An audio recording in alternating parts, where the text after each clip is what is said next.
I think this team is in no position to win a Stanley Cup. We've talked about that this entire season, how they're just not built to go up with the likes of the Bostons, the Floridas, hell, the Tampas, the Rangers, teams like that, especially in the Eastern Conference. Then mind the West, the Oilers, Vancouver, Vegas, Winnipeg, a team they're going to be seeing tonight.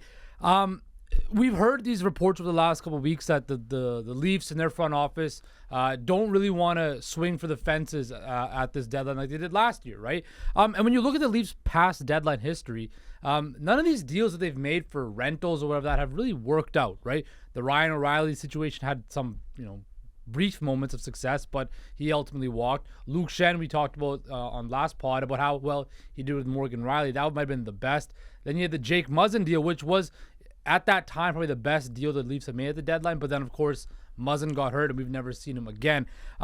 This team, you want to give up a guy like Matthew Nyes? Do you want to give up a prospect like Fraser Midden or Easton Count or their first-round picks, Albert? I don't think that makes any sense. What's the point of mortgaging your future when your future looks pretty bleak, prospect and pick-wise? Why not just not punt the season, but just roll the tide and see what you got, right? See what guys like Domi and Bertuzzi and these younger guys that have come in and played admirably on the defense. See what they have in the playoffs, right? See what they can do.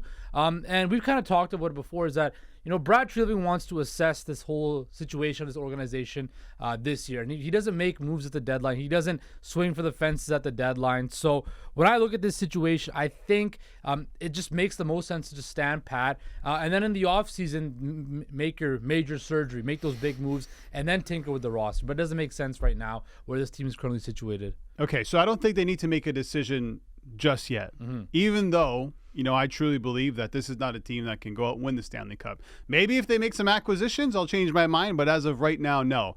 There's 18 games from now until the trade deadline, which is about 44 days away. So that gives Treliving, Shanahan, and the Brain Trust, whoever that is, time to assess whether their team is a pretender or a contender.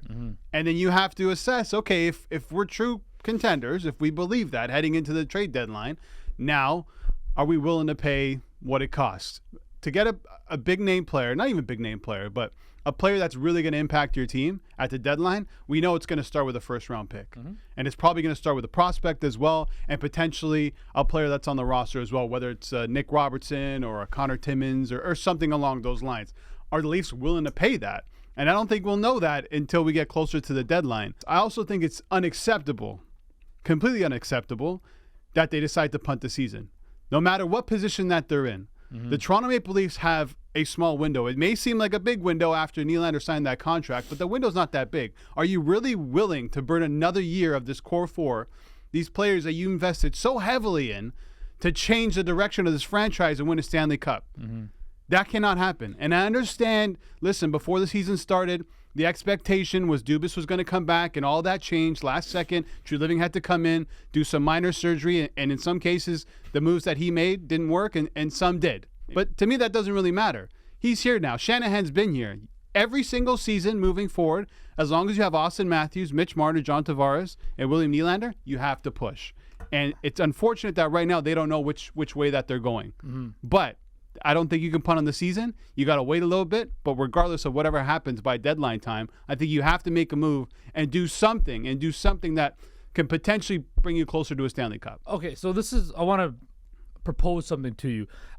Do you think that if the Leafs were to make a big swing at the deadline, it should be for a guy with term on him, not just a straight up rental that's going to be a UFA at the end of the season? Yeah. And I bring this back, like, for example, the Canucks. Right. Last year, they traded a first-round pick and some prospects to Detroit for Filip Hronek, who had 2 years of control, and then you get to see what you have in the guy, and then you can determine whether you want to re-sign him. You have him for some term. That's a deal that maybe the Leafs, can make near the deadline. Do I think a deal like that will be out there, especially with a defenseman? Because teams don't really want to trade top four defensemen, especially with term left. I don't think so. On the surface, you're right. You can't punt another season. But when you look at this situation, Albert, they don't really have a whole lot to give up anymore, right? Nick Robertson, for as well as he's played lately, his value is not as what it used to be on the trade market. You're talking about 2 prospects in Easton Cowan and Fraser Minton. You have Matthew Nyes, and you have 1 first-round pick this year. You don't have 1 next year, and then you have 1 in 2026. Albert, there's a crossroads that the Leafs are reaching where we could keep on burning these future assets, right? But then we're going to end up burning ourselves in the back end. Look at the Los Angeles Rams in the NFL. They sold basically their whole, they sold everything, Les Snead said F them picks, and they got a Super Bowl, right? What happened? They had to take a year off the last year, right? Because they had no cap space, nothing to do. They had a good draft, and now they were a playoff team. Maybe the Leafs, I'm not saying this is going to be a down year, maybe the Leafs need to not do a full reset, but just take a pause. Let's reassess our cap situation. Let's reassess our prospect situation in the offseason, because maybe we can maximize that window. You're talking about the window is shorter. Maybe if they don't do anything and they make the playoffs and they get knocked out in the first, second round, but in the offseason they're able to clear some cap space, make a move that can open this Matthews window, an extra 3 years on the back end. Something thinking like that, proactively thinking like that is a move that could be made, but I just don't see a pure rental move as a smart decision for this Toronto Maple Leafs team going forward for not only this season, but years to come ahead. Yeah, I'm not saying drain the prospect pool completely and whatever draft capital you have left, because let's be honest, the Leafs don't have the draft capital or prospect pool to really make a deal at this deadline, but they can. There's a move to be made. Listen, you can flip one of those first rounders, and I know he mentioned Fraser Minton, Easton Cowan. Those are 2. You still have Dennis Hill to be. He's not going to go, but I'm just looking at the prospect pool. Topi Niemela, a defenseman. Are you willing to part ways with him? Noah Chadwick at the moment, who I believe is in the WHL, big left shot D-man. Are you willing to part with those guys? I'm not sure. But when it comes to rentals, yeah, that can't be the case. You can't be bringing in a guy who's a pending UFA unless you know you're going to sign him. And I'm hinting towards Chris Tanev. The problem with Chris Tanev is I made a list here who I think like the Leafs should really go after if they do decide to. And Chris Tanev is the top of that list. He's a right shot D. He's making 4.5. He's a pending UFA. It's probably going to cost a pick, a prospect, and let's say Nick Robertson.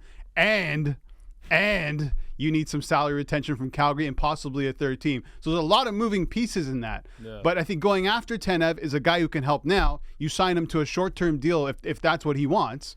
But you have to have guarantees on the other side. But you can make a move. And that's my sticking point with this whole situation. Don't stand pat when there's moves that you can still make. And you're in the window now, so you have to do something. It's not just like, oh, well, listen, we're not up for it now. We don't have the goaltending. We don't have the defense. Right. We don't have the secondary scoring. No, I'm sorry. That's just a horrible excuse if you're the Toronto Maple Leafs. I wonder if Treliving decides to flip Sammy if Sammy keeps playing well. I wonder if that's what they're looking at. Because I feel like they do not trust him at all. Even though he is bouncing back and he's going to start tonight. We're filming this on a Wednesday at 10:48 a.m. at the moment. They play tonight at home against the Winnipeg Jets, and Ilya Samsonov is going to start. We'll talk about that later. If he starts playing well again, if he's feeding off these performances heading into the deadline, do you look at maybe flipping him or swapping him for another goalie? Get that $3.5 million out for something else. I started thinking about that on the way in here. I'm like, why are they pushing this Samsonov thing other than, they need to give Martin Jones a rest. They got to wait until Wall comes back. But after that, do you really want to hang on to Samsonov? I don't know. I know he's a pending UFA. Exactly. And then you're going to trust him in the playoffs? You see what happened in the first half of the season with him, right? And now he's just starting to find his game, and we think he found his game. Tonight's gonna be a big test against Winnipeg. Yeah. But his value's still probably super low. Like, what could you really? Would you swap him straight up for Marc-Andre Fleury? I don't think Minnesota would even take that deal. Both making 3.5. I don't think Minnesota would touch that deal whatsoever. I think Minnie might not make the playoffs. Well, exactly, but I don't think Minnesota would want that. I just think they'd rather trade Marc-Andre Fleury to someone else and get draft capital. Right? Or get some picks or some prospects or whatever, rather than trading him for a reclamation project or a guy who. Well, I mean, you're getting Samsonov, who's also a pending UFA. Exactly, but then they're both pending. It doesn't make any. It's a lateral move for Minnesota, and I just don't think that they would ever make that. I'm just looking at the other goalies in the market. You look at Jake Allen in Montreal. I don't think Montreal would trade him to Toronto unless they're getting him like a king's ransom. He's making 3.85 UFA in 2025. Markstrom in Calgary makes $6 million. That's not happening. John Gibson makes over $6 million until 2027. Merzlikins, who's now out there, he wants to trade. He's 5.4. Like that, can't afford it. The Leafs just can't afford that. So you're either stuck with your goaltending or you try and make a move for someone like Marc-Andre Fleury, or you once again, go into the free agent pool and pick up Yaroslav Halak, which is probably not going to happen. No. At least I hope it doesn't happen for the Toronto Maple Leafs.